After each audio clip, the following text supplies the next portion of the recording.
have a very special guest today. We are going to talk about the Billion Oyster Project. Charlotte from Billion Oyster Project is here. Hi Charlotte, welcome. Hi, thank you so much for having me. My name is Charlotte Boesch. I'm the Shell Recycling Program Manager at Billion Oyster Project. The history of this project, as we know that New York City, the New York Harbor was the hub of oysters back in the 1800s. Please tell us. Yeah, so before colonization, New York City was had a thriving oyster population. The indigenous people really enjoyed oysters, ate oysters, and used oysters extensively as part of their culture. With colonization and with population boom, the New York City oyster really became popular across even the whole country. Essentially, with the amount of people who started over-harvesting the oysters, harvesting oysters in a less sustainable way, pollution from industries popping up all across the New York Harbor's shoreline, and dredging of our shipping channels in New York Harbor to kind of create access for bigger ships destroyed the existing oyster population. So prior to colonization, we had about 200,000 acres of oyster reef protecting New York City and New York Harbor. And in the 1920s, the last oyster bed in New York City was officially closed. So the Billion Oyster Project started just to restore the New York Harbor, right? Yes. So Billion Oyster Project was founded out of the New York Harbor School, which is a public high school on Governor's Island. Students from this high school learn everything from aquaculture, marine biology, vessel operations, professional diving. They really learn a lot of things all surrounding the maritime industry. And our founder was Pete Malinowski and Murray Fisher. And Pete was a founding teacher at the Harbor School. He was the aquaculture teacher. And he really saw his students learning all these really wonderful skills in the classroom. And he wanted to get his students out of the classroom and really doing oyster restoration on a tangible scale. And what he called oyster gardening, which is just really small scale cultivating of oysters like off of piers and docks. So he was able to get his students really doing more of the hands-on work of growing oysters in New York Harbor, and that really became the birth of Billion Oyster Project. You would say that this is a youth-led project, right? Yes, we engage students in all aspects of our work. So we partner closely with the New York Harbor School, and then we also have a robust education team who actually writes curriculum that teachers can use in their classroom that is all about the oyster. Because of installing oyster beds and growing oyster, it's bringing biodiversity in our harbor, and if yes, how? Yeah, so oysters are an incredible keystone species. An adult oyster can filter up to 50 gallons of water a day. If we, in theory, had 1 billion live oysters in New York Harbor, we would be able to filter the standing volume of New York Harbor every 3 days.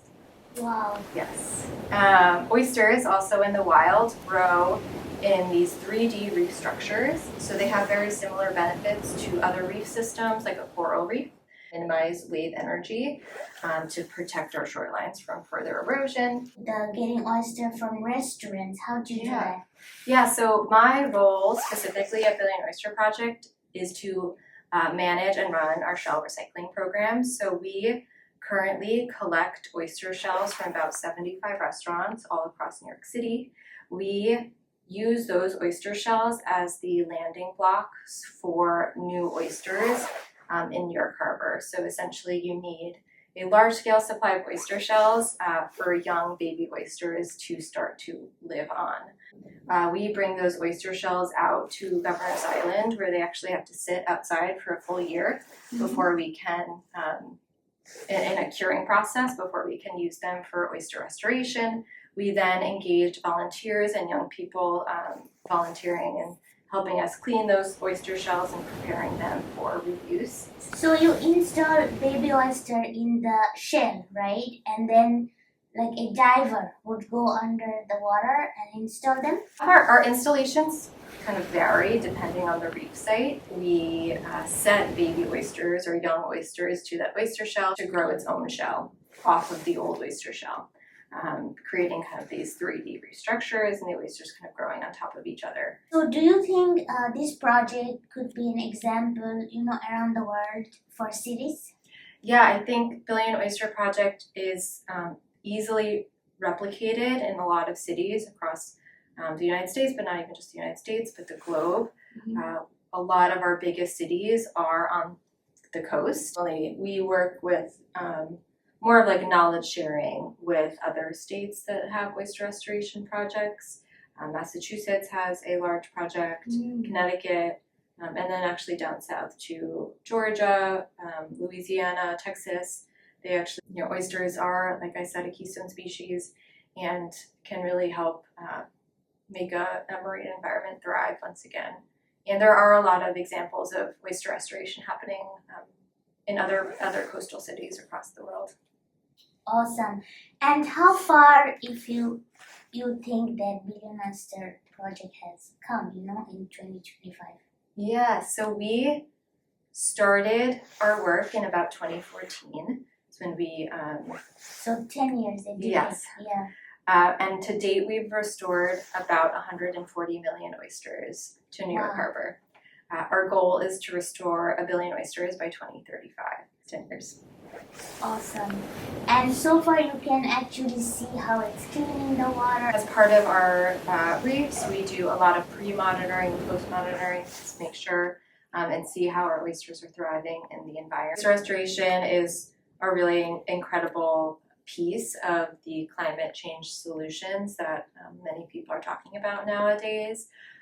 With sea level rise, oysters can help protect our shorelines against storm surges and other superstorm events that we're seeing more and more of due to climate change. Oyster reefs, as I mentioned, can help minimize that wave energy and can protect our shorelines from further erosion. Some of our largest funding had actually come out of the Governor's Office for Storm Recovery, which was an agency created after Superstorm Sandy hit New York City. And so definitely oyster restoration is seen as one piece of a solution to help mitigate the effects of climate change. Thank you for joining us today, Charlotte. Thank you for taking your time. I'm Nishan Mirza from Turkish Journal.